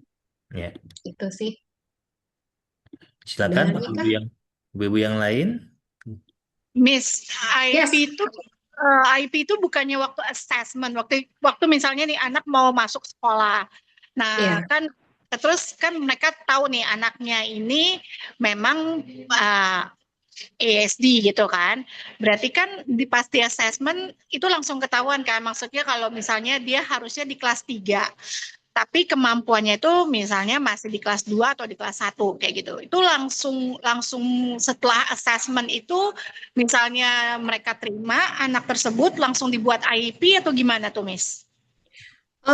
Ya, kurang lebih begitu sih, Bu. Jadi ketika kami dapat laporan anak ini, kan kami lihat nih, misalnya udah ada diagnosanya nih, udah ada diagnosa dari psikolog, dari psikiaternya, oh anak ini butuhnya IEP.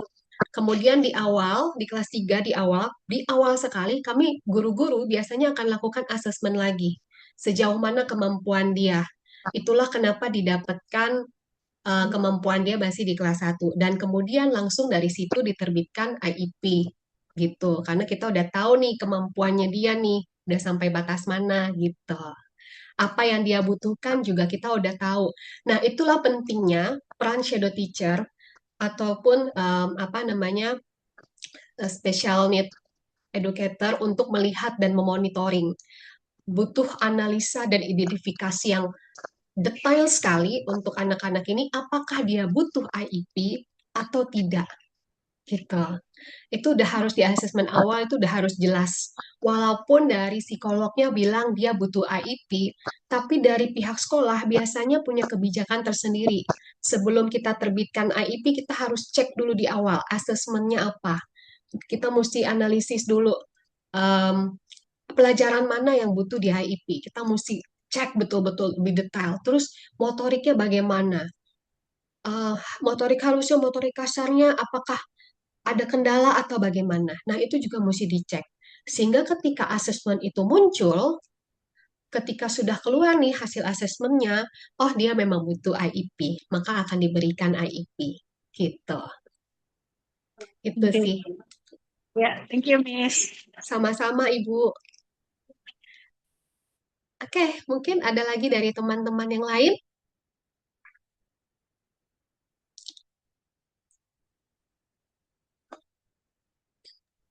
Silakan Bu Dewi, Bu Asti.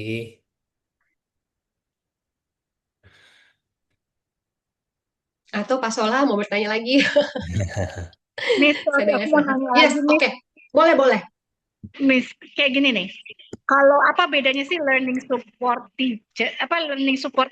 Jadi kalau kayak saya kan ini shadow teacher, berarti saya ngikutin IP yang dibuat dari sekolah dong, kayak gitu kan? Yes, betul. Kayak gitu kan. Terus saya juga harus report kan, berarti kan kayak, oh, misalnya matematika nih, oh, dia mamanya misalnya ngotot nih, oh, anak saya udah bisa perkalian gitu misalnya nih ngotot bisa perkalian. Mm-mm, Ya, mm-mm, mm-mm. semua anak juga bisa perkalian kalau itu dia perkaliannya secara ini ya apa pattern ya. Iya, iya. Kita mau dikadalin gitu ya, buaya Heeh. dikadalin ya. Ya, itu langsung udah ya iyalah bukan dia nginget itu jadi kayak 2 4 itu kan dia hafal mati. Anak-anak ini kan jangan salah, anak-anak Mm-mm, ini mm. memorinya tuh 5 giga daripada kita Iya, masih di 2 giga, mereka di 5 giga. Nah betul. terus udah gitu, nah ternyata jreng jreng jreng jreng shadow teacher mendapatkan bahwa anak ini ternyata dia itu cuma hafal mati, dia itu kalau diacak belum bisa gitu. Terus penjumlahan dasar, misal orang tua ngotot, oh ini tapi udah bisa perkalian, Miss. Nah, apa gimana ya? Jadi kayak kita neranginnya tuh kayak sambil tarik napas, lepas kayak gitu kan. Iya, Kayak ya udah bisa Bu, tapi waktu kita kita acak nih penjumlahan misalnya kayak 1 tambah 1 2, 2 tambah 1 3, itu kan pattern kan, dia udah iya. bisa kan. Begitu kita kayak 1 tambah 1 2, terus 3 tambah 3, nah kan dia bingung gitu. Jadi berarti apa kita harus report kan kayak misalnya dia sudah bisa penjumlahan ya, jadi shadow teacher itu berarti dia tugasnya mereport gitu kan ke Betul. parent, terus juga mesti lapor juga ke guru kelas kan, biar kan biasanya kan kerjasamanya harus dua kan, guru kelas sama sama shadow teachernya Shadow. kan. Nah, jadi guru juga tahu nggak apa ngangong-ngangong juga ntar gurunya ke parents kan, Ya, kayak gitu. Oh jadi perannya jadi IP itu bukan, jadi gini intinya pertanyaan saya, jadi IEP itu dibuat oleh guru kelas bersama shadow teacher atau guru kelas membuat IEP bersama psikolog misalnya yang ada di sekolahan, terus shadow teacher harus memfollow up dan mereport apa sesuai dengan IEP yang diminta oleh pihak sekolah kayak gitu, Miss. ya. Jadi begini pada intinya, IEP itu em, pada dasarnya kalau sekolah itu sudah memiliki program IEP, maka yang akan membuat itu adalah pihak sekolah gitu. Terus perannya shadow teacher apa? Dia akan mereport kegiatan keseharian anak itu yang didapatkan pada saat itu apa. Belajarnya kesehariannya bagaimana. Dia yang report kepada orang tua, bukan kami lagi. Walaupun pasti orang tuanya juga akan tanya kepada sekolahnya. Nah, biasanya yang bikin IEP ini, kalau sudah ada di sekolah, sudah ada, biasanya itu antara guru yang bekerja sama. Saya yang biasanya yang buat sebagai learning support, sebagai konselor yang betul-betul memahami IEP. Kemudian ketika sudah terbit, mau 3 bulan, mau rapotan nih, saya akan datangin nih guru-guru. Selama 3 bulan ini, evaluasinya apa aja? Pelajarannya yang diberikan udah sampai mana dan sejauh mana.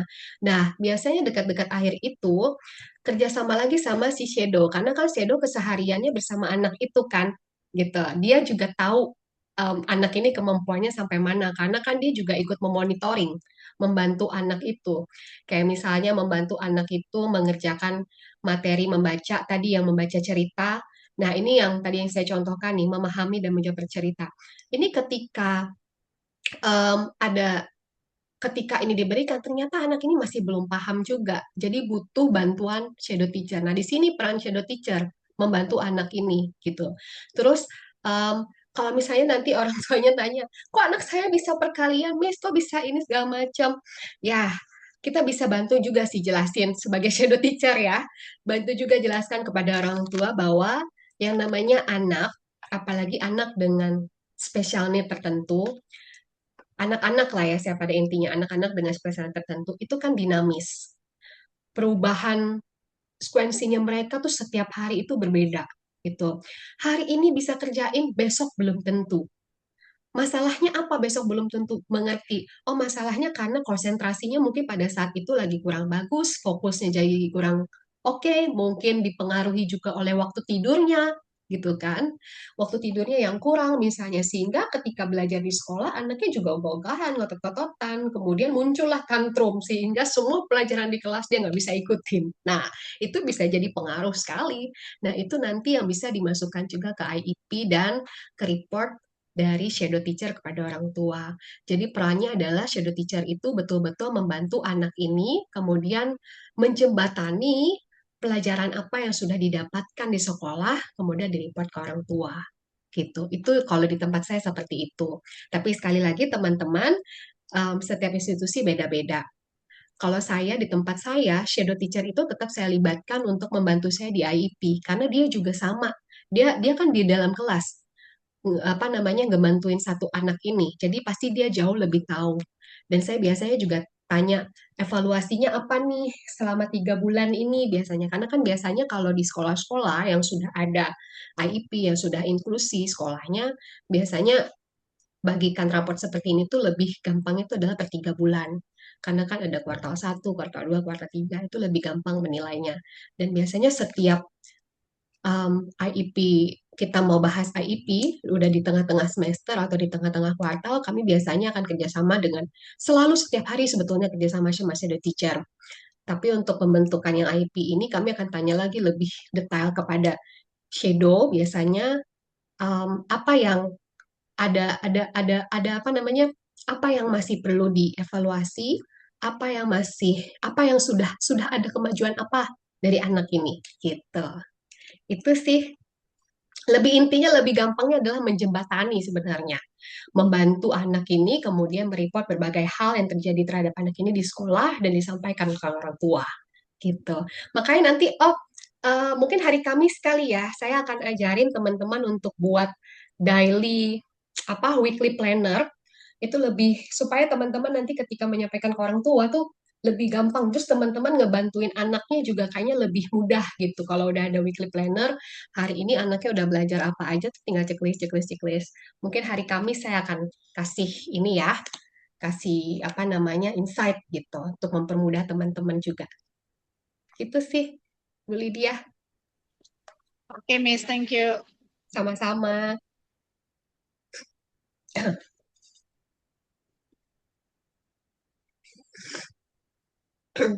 Mungkin ada lagi dari teman-teman?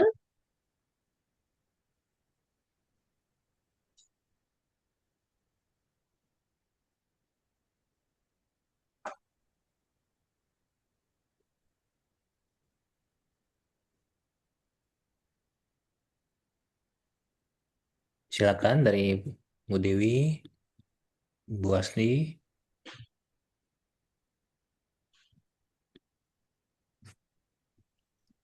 Oh, yang di sini yang ikut shadow teacher semua ya? Ada shadow teacher, ada orang tua, Miss. Oh, oke. Saya sudah teacher, Miss. Oh, Miss Lydia ya? Oke, halo Miss Lydia, salam kenal. Saya shadow teacher yang mengurus anak PD. Oh, iya iya di sekolah reguler juga Bu ya. Di sekolah sebenarnya katanya sih inklusif. Nah, makanya apa sih kalau di sekolah Charis Academy ini kan kita pakai PACE ya, pakai Oh PACE. Jadi ya, Charis Academy ya. Oke, I know. dia pakai PACE, jadi LKS. Jadi apa sih ya, juga ada Kurnas. Nah, ini dia sih banyakan sekarang lagi jadi banyakan saya sekarang dia tuh lebih ke visual prompt. Visual prompt verbal. Jadi saya tuh kalau jelasin di mana di report saya tuh saya jelas, saya kasih promptnya apa? Apakah verbal prompt, apakah visual prompt, apakah ya apa physical promptnya kayak gimana kayak gitu. Jadi saya detail gitu. Jadi biar orang tua nanti kan takutnya ada yang report, Miss Lydia mukul. Terus saya bilangin ya, kalau ibu nggak percaya coba baca report saya. Saya suka kayak gitu. Iya, Baca report iya. itu physical prompt saya seperti apa. Saya dudukkan, tapi saya nggak dudukin seperti saya kasar atau kan saya bilang saya dengan firm. Firm itu kan tegas, Bu. Bukannya firm itu kasar. Kalau ada intinya kayak gitu. Jadi saya supaya menjembatani orang tua supaya nggak salah paham. Jadi saya bilang kalau physical promnya seperti apa? Saya pegang tangannya, terus atau saya gandeng tangannya. Terus Ya, kalau verbal promnya seperti apa? Saya bilangin, kayak dia kan kalau anak-anak sensori itu kan dia ada masalah di pendengaran kan. Jadi ya, saya kadang-kadang apa hands down, music is okay, music will ya, not hurt you, kayak gitu. Pokoknya yang singkat-singkat aja kayak gitu. Terus kalau betul. visual promnya seperti apa ya kita kasih contoh. Misalkan ini lagi penjumlahan 4. Ya kadang kan Hmm. mereka kadang bisa on, kadang bisa off, tergantung seperti tadi Miss bilang. Kadang lacking of sleep atau apa-apa misalnya sakit kah atau apa kan biasanya itu mempengaruhi juga kan. Nah, yang tadinya mereka udah memorinya udah bagus, udah tahu, akhirnya butuh lagi diajarkan kayak gitu. Ya kayak gitu sih. Saya biasa visual promnya saya ajarin karena kan ini jumlah lagi belajar lagi penjumlahan 4 angka. Jadi saya harus Iya, tahu ini mana yang harus dijumlahin dulu terus habis itu mana mana ya puji Tuhan sih udah oke ya udah ngerti dia udah tinggal sekali dikasih contoh mudeng karena kalau dia fokus di jalan tapi kalau dia iya, lagi nggak betul. fokus kalau lagi nggak fokus ya kita tarik napas ya Allah kapan ini selesai Iya, ya kan iya, tapi ya benar. sebenarnya juga kayak tarik ular kalau misalnya dia nggak bener nggak bisa kalau dia 1 2 nggak bisa saya bilangin ya udah ya break dulu kali aja ada pencerahan setelah break ya udah terus udah gitu kerjain lagi saya kayak gitu sih jadi daripada Iya, saya frustasi terus anaknya juga frustasi kita sama-sama tantrum kan nggak lucu ya jadi saya kadang-kadang suka ya udah you want to break ya what do you want drawing ya udah I give you 5 minutes nah itu biasanya saya iya, kasih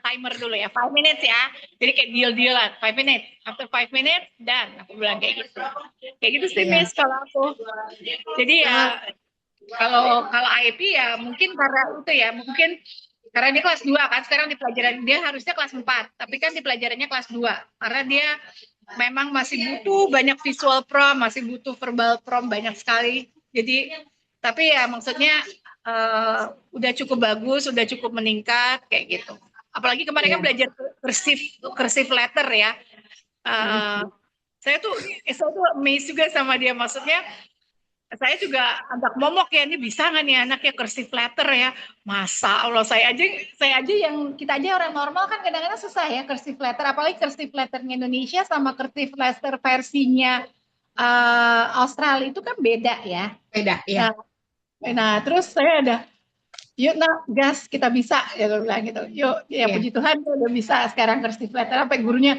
bisa ngajarin ya menurut Anda siapa lagi ngajarin saya bilang gitu Iya, ya. benar, benar. Ya, tapi ya itu berhasilnya anak-anak ya dari IT, terus sama kitanya, sama shadow Betul. teachernya harus bisa build dia punya kayak yin and yang-nya gitu. Jadi anak akan berhasil ya karena IP, kita ikutin IP, bagaimana IP-nya, terus sama dengan pendekatan kita ke anak, kayak gitu aja sih saya Miss. Iya, betul. Wah, terima kasih ya Ibu Lydia sharingnya. Eh, sangat memberkati sekali nih untuk saya juga belajar banyak juga dari Bu Lydia tadi bahwa harus latihan sabar kalau untuk anak seperti ini karena untuk anak-anak tipikal seperti ini memang flow-nya tuh naik turun. Ya saya tadi bilang ya anak-anak dengan dengan kebutuhan tertentu itu sangat apa namanya dinamis. Kadang hari ini bisa, besok belum tentu dia bisa.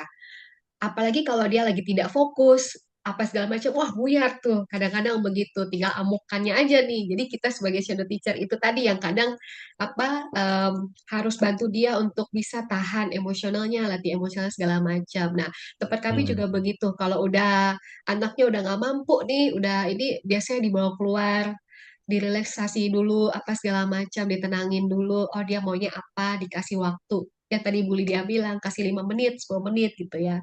Dan kalau di Ceris mungkin lebih gampang lagi ya, Ibu Lydia ya, Miss Lydia ya, ini Miss kayaknya kan saya panggil juga.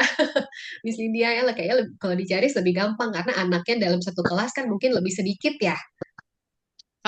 17 sih, tapi ya kali Oh, dua oke. aja. Wih, 17 itu kali dua, apalagi kalau mereka ngamuk, tantrum, itu kan domino efeknya tuh Wow. Iya, betul. Apalagi homeroomnya cuma satu sendiri, ditambah dibantu shadow teacher untuk mendampingin anak itu doang ya. Ya, Makanya ya kemarin betul. shadow apa maksudnya homeroom teachernya sangat berterima kasih sekali karena mereka tuh sebenarnya agak ragu-ragu untuk menerima murid saya.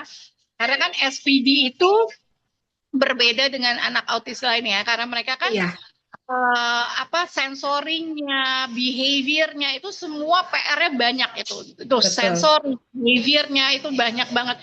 Jadi kayak mereka dikdukser itu sebenarnya katanya guru kelasnya. Saya kalau nggak sampai dapat shadow teachernya yang bagus, saya nyerah katanya gitu. Saya udah nyerah di tengah jalan, saya nggak mau. Makanya saya kalau sakit, Miss beneran nggak bisa masuk beneran, Miss. Aku udah nggak bisa ini, perutku bener-bener sakit. Aku Khawatir bilang tuh biasanya guru-guru kalau nggak ada shadow teacher di kelas. gak bisa, Miss. Beneran. Ya kan kamu lihat, aku pilek-pilek masih masuk. Banjir pun aku Betul, masih betul. terjang. Tapi kalau udah Iya. sakit perut, mana aku bisa terjang? Aku gitu. Ya udah deh, Miss, untung Jumat ya, katanya. Iya. Jadi mereka really appreciate banget gitu shadow teacher. Jadi kadang-kadang kalau ada orang tua, shadow teacher mana tanya Miss dia deh. Lah, aku bilang masa mesti aku di cloning sih. Iya, itu adalah berkat juga buat kami di sekolah. Kalau udah ada shadow teacher itu ngebantu banget. Biasanya apa namanya membantu guru-guru yang ada di kelas. Apalagi kalau sekolah reguler yang murid di dalam kelasnya banyak, seperti tempat saya itu 27, 28, terus setiap kelas ada satu anak shadow teacher, ada satu anak special need yang ada shadow teachernya. Wah, itu udah luar biasa sekali. Nah, itu juga yang terjadi di tempat kami, Bapak Ibu. Ketika kami mengajar di dalam satu kelas yang ada anak special need-nya, biasanya guru-guru itu em, waktunya kan belajar di kelas itu kan 35 menit, 40 menit ya. Nah, 35 menit pertama misalnya, dari 35 menit itu guru-guru itu akan ngejelaskan dulu materi untuk anak-anak reguler. Biasanya begitu, 20 menit pertama. Sampai akhirnya anak murid yang lain, oke, kalian kerjakan dulu soal yang ini, Miss mau ke anak Miss yang ini gitu. Misalnya ke Aaron misalnya. Karena kebetulan mungkin anak spesial needs-nya namanya Aaron. Miss mau ngajarin Aaron dulu. Nah, biasanya begitu.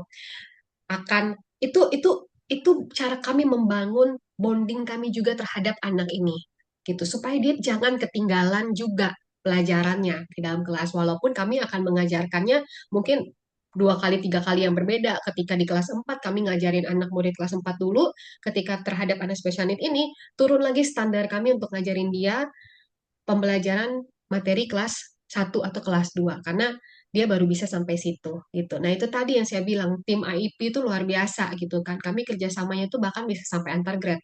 Meskipun anak itu kelas 4 pada akhirnya kami tetap dituntut untuk bisa bantu dia pakai materi yang kelas 1 walaupun kami guru kelas 4 misalnya. Yang tadi seperti Ibu Lydia ada gitu kan. Ibu Lydia juga dia mungkin usia mental anak ini udah apa usianya usia sebenarnya sudah setara anak kelas berapa, tapi usia mental anak ini kan materi apa segala macamnya kan masih di kelas 2.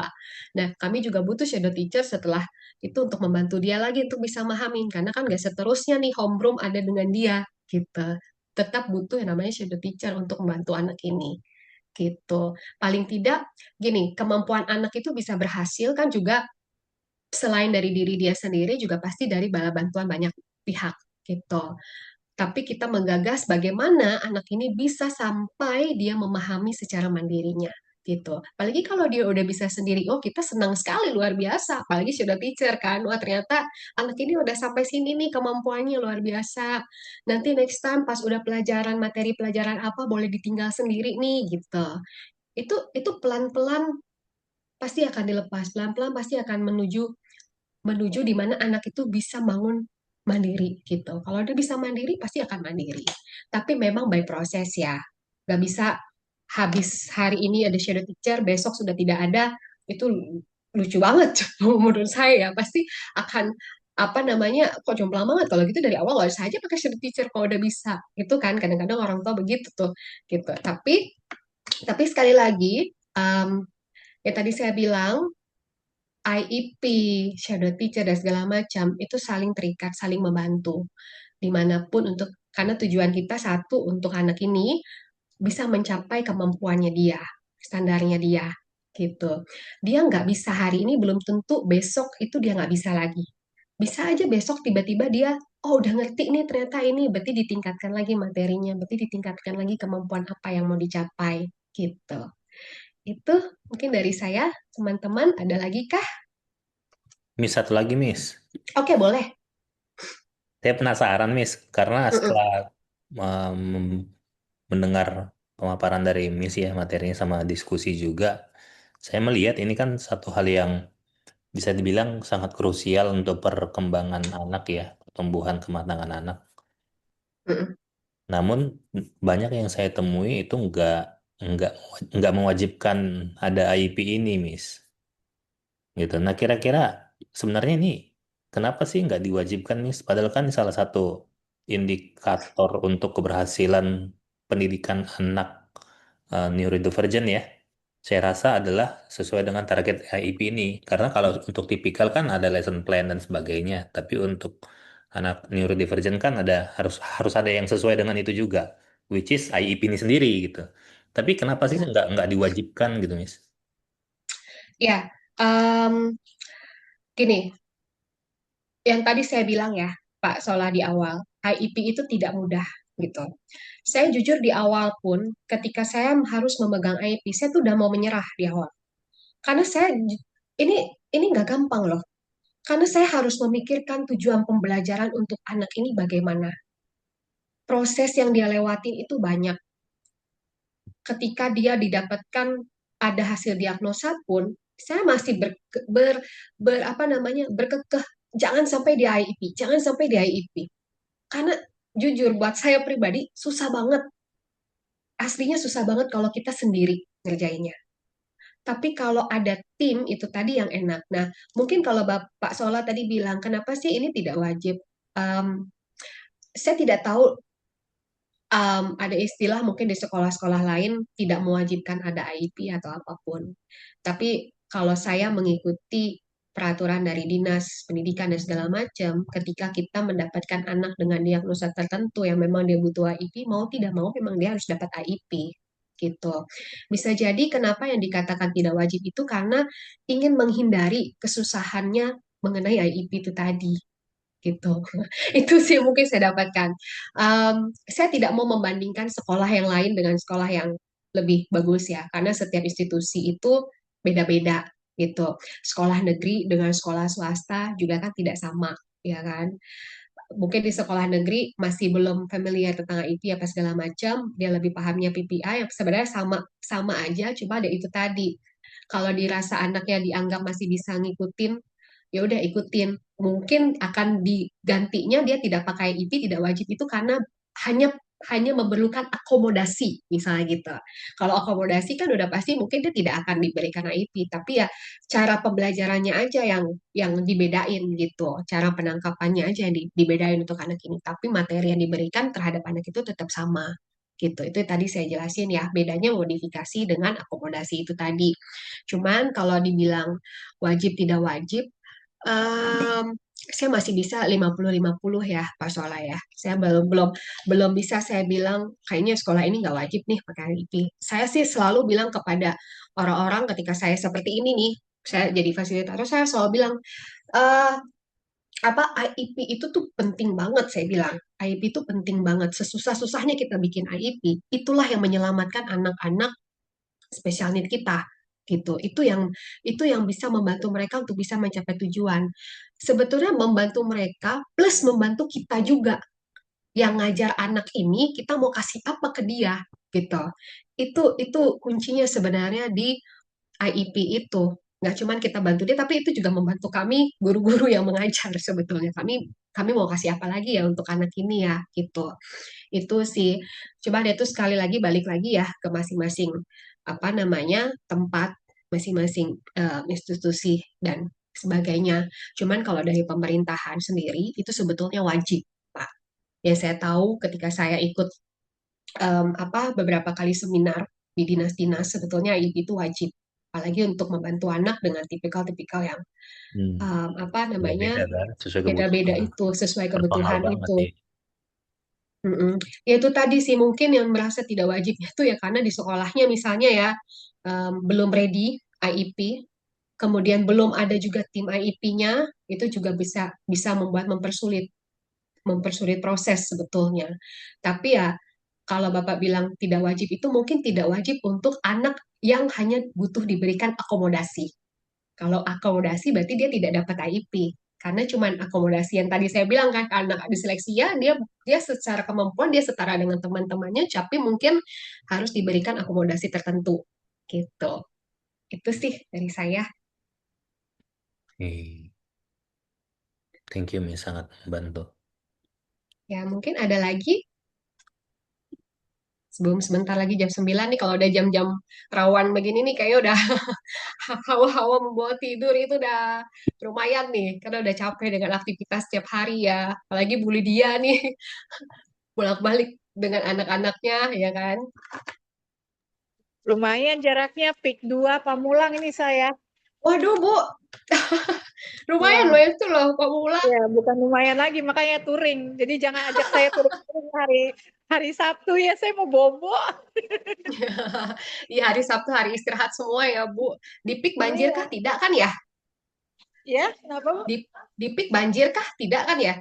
Eh, kemarin tanggal 12 sama tanggal berapa itu udah saya nggak bisa nembus. Saya di tengah jalan saya foto, Mami bye.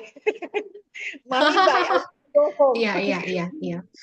Betul, karena aksesnya ya susah ya, Bu ya. Betul. Daan Iya. Mogot kemarin ya aksesnya lumayan itu. Oke, ada lagi kah yang mungkin bisa saya bantu untuk jelaskan?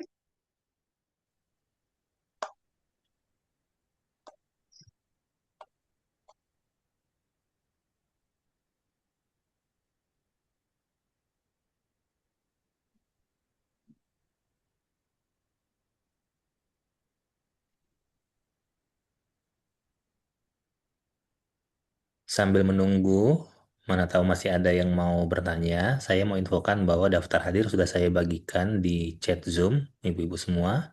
Silakan diisi daftar hadirnya dan pilih untuk modul yang ke-7 ya, individualize.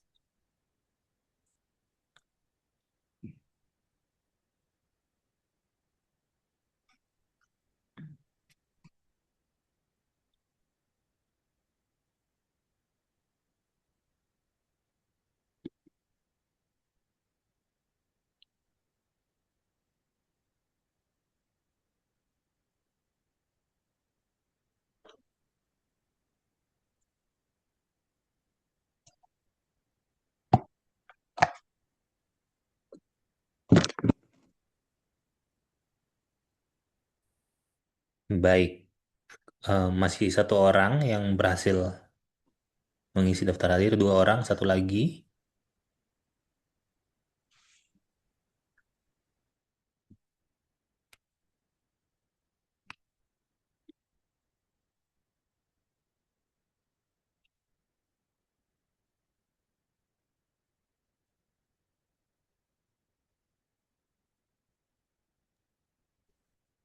Oke, apakah ada yang ingin memastikan kembali, mengkonfirmasi sesuatu dari Miss May untuk modul pada hari ini? Kalau tidak ada, kita akan masuk ke sesi foto. Ya, ke sesi foto. Ibu-ibu, silakan kita on cam untuk sesi foto. Nggak bisa buka ini, ada yang lagi ngamuk nih. Oke, It's sebentar okay, ya. nggak apa-apa, Bu. Ya, kita foto satu, dua, tiga. Sekali lagi ya, ini satu, dua, tiga. Baik. Nah, saya mau informasikan ibu-ibu semua bahwa kita di bulan Februari ini adalah bulan terakhir untuk dua modul ke terakhir ya, ibu-ibu ya. Dan dua-duanya akan difasilitasi oleh Miss May. Dan untuk hari kedua, untuk modul individual EIP ini, itu pada hari Kamis besok. Oke, tanggal 5 Februari di jam yang sama. Jadi mohon persiapkan dirinya eh, dan iya, mungkin Miss May ada yang mau diberikan kata-kata penutup sebelum menutup sesi. Eh, Mungkin begini ya, kita kata-kata penutup saya, ya, selama belajar IP saya tahu tidak mudah, teman-teman. Em, ini adalah salah satu bagian yang terpenting untuk bisa membantu anak-anak tadi gitu. Tapi di catatan adalah kita bukan mau melihat kesempurnaannya, tapi prosesnya dia bisa mencapai tujuan itu bagaimana. Dan itu bantuan dari teman-teman semua yang bisa menghandle anak-anak ini tadi. Itu sih dari saya mungkin ya. Baik, terima kasih banyak Miss Mei untuk hari ini dan untuk ibu-ibu semua juga yang sudah hadir pada hari ini. Terima kasih dan kita akan bertemu kembali di hari Kamis tanggal 5 Februari 2026 di jam yang sama. Saya Sola Joshua, sekali lagi mengucapkan terima kasih dan sampai bertemu kembali. Selamat malam ibu-ibu semua. Selamat Malam. malam, terima Thank kasih. you.